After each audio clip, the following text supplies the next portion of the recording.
I've already taken a lot of great drone footage. I got authorization from the Panamanian authorities here. It was very easy. I did it through my DJI app. I was able to fly out to the Bridge of the Americas out there in the distance.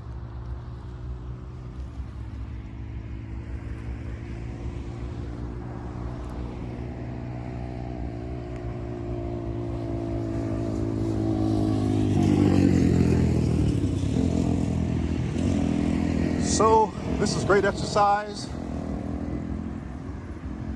Looks like this is going to be another great day.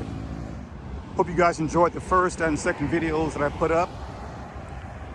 There will be many more while I'm down here. I plan on putting up a video or two or maybe three every day, because I'm going to be in so many places all over Panama, on the Caribbean side and on the